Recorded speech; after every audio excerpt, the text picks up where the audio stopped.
بادشاہ کا موڈ اچھا تھا۔ وہ نوجوان وزیر کی طرف مڑا اور مسکرا کر پوچھا، تمہاری زندگی کی سب سے بڑی خواہش کیا ہے؟ وزیر شرما گیا، اس نے منہ نیچے کر لیا۔ بادشاہ نے کہکا لگایا اور بولا، تم گھبراؤ مت، بس اپنی زندگی کی سب سے بڑی خواہش بتاؤ۔ وزیر گھٹنوں پر جھکا اور عاجزی سے بولا، حضور آپ دنیا کی خوبصورت ترین سلطنت کے مالک ہیں۔ میں جب بھی یہ سلطنت دیکھتا ہوں تو میرے دل میں خواہش پیدا ہوتی ہے، اگر اس کا 10واں حصہ میرا ہوتا تو میں دنیا کا خوش نصیب ترین شخص ہوتا۔ وزیر خاموش ہو گیا۔ بادشاہ نے کہکا لگایا اور بولا، میں اگر تمہیں اپنی آدھی سلطنت دے دوں تو؟ وزیر نے گھبرا کر اوپر دیکھا اور عاجزی سے بولا، بادشاہ سلامت، یہ کیسے ممکن ہے؟ میں اتنا خوش قسمت کیسے ہو سکتا ہوں؟ بادشاہ نے فوراً سیکریٹری کو بلایا اور اسے 2 احکامات لکھنے کا حکم دیا۔ بادشاہ نے پہلے حکم کے ذریعے اپنی آدھی سلطنت نوجوان وزیر کے حوالے کرنے کا فرمان جاری کر دیا۔ دوسرے حکم میں بادشاہ نے وزیر کا سر قلم کرنے کا آرڈر دے دیا۔ وزیر دونوں احکامات پر حیران رہ گیا۔ بادشاہ نے احکامات پر مہر لگائی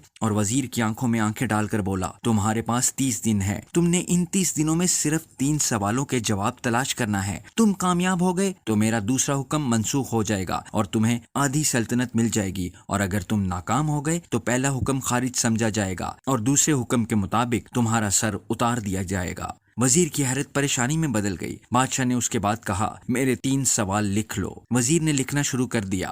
بادشاہ نے کہا، انسان کی زندگی کی سب سے بڑی سچائی کیا ہے؟ وہ رکا اور بولا، دوسرا سوال، انسان کی زندگی کا سب سے بڑا دھوکہ کیا ہے؟ وہ رکا اور پھر بولا، تیسرا سوال، انسان کی زندگی کی سب سے بڑی کمزوری کیا ہے؟ بادشاہ نے اس کے بعد نکارے پر چوٹ لگوائی اور بآواز بلند کہا، تمہارا وقت شروع ہوتا ہے اب۔ وزیر نے دونوں پروانے اٹھائے اور دربار سے دوڑ لگا دی۔ اس نے اس شام ملک بھر کے دانشور، ادیب، مفکر اور ذہین لوگ جمع کیے اور سوال ان کے سامنے رکھ دیے۔ ملک بھر کے دانشور ساری رات بحث کرتے رہے، لیکن وہ پہلے سوال پر ہی کوئی رائے قائم نہ کر سکے۔ وزیر نے دوسرے دن دانشور بڑھا دیے، لیکن نتیجہ وہی نکلا۔ وہ آنے والے دنوں میں لوگ بڑھاتا رہا، مگر اسے کوئی تسلی بخش جواب نہ مل سکا، یہاں تک کہ وہ مایوس ہو کر دارالحکومت سے باہر نکل گیا۔ وہ سوال اٹھا کر پورے ملک میں پھرا، مگر اسے کوئی تسلی بخش جواب نہ مل سکا۔ وہ مارا مارا پھرتا رہا، شہر شہر، گاؤں گاؤں کی خاک چھانتا رہا۔ شاہی لباس پھٹ گیا، پگڑی ڈھیلی ہو کر گردن میں لٹک گئی، جوتے پھٹ گئے اور پاؤں میں چھالے پڑ گئے، یہاں تک کہ شرط کا آخری دن آ گیا۔ اگلے دن اس نے دربار میں پیش ہونا تھا۔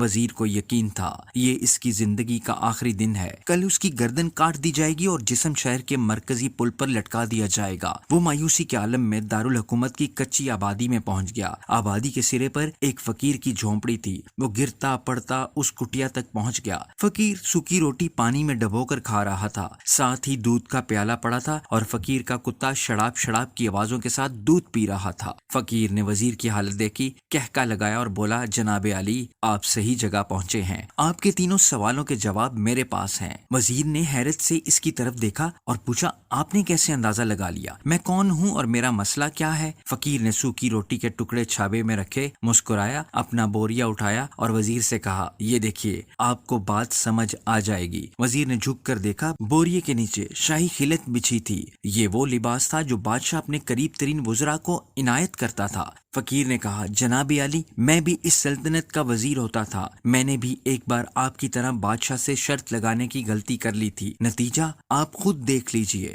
فقیر نے اس کے بعد سوکھی روٹی کا ٹکڑا اٹھایا اور دوبارہ پانی میں ڈبو کر کھانے لگا۔ وزیر نے دکھی دل سے پوچھا، کیا آپ بھی جواب تلاش نہیں کر سکے تھے؟ فقیر نے کہکا لگایا اور جواب دیا، میرا کیس آپ سے مختلف تھا، میں نے جواب ڈھونڈ لیے تھے، میں نے بادشاہ کو جواب بتائے، آدھی سلطنت کا پروانہ پھاڑا، بادشاہ کو سلام کیا اور اس کٹیا میں آ کر بیٹھ گیا۔ میں اور میرا کتا دونوں مطمئن زندگی گزار رہے ہیں۔ وزیر کی حیرت بڑھ گئی، لیکن یہ سابق وزیر کی حماقت کے تجزیے کا وقت نہیں تھا، جواب معلوم کرنے کی گھڑی تھی۔ چنانچہ وزیر اینکر پرسن بننے کی بجائے فریادی بن گیا اور اس نے فقیر سے پوچھا، کیا آپ مجھے سوالوں کے جواب دے سکتے ہیں؟ فقیر نے ہاں میں گردن ہلا کر جواب دیا، میں پہلے 2 سوالوں کا جواب مفت دوں گا، لیکن تیسرے جواب کے لیے تمہیں قیمت ادا کرنی ہوگی۔ وزیر کے پاس شرط ماننے کے سوا کوئی آپشن نہیں تھا۔ اس نے فوراً ہاں میں گردن ہلا دی۔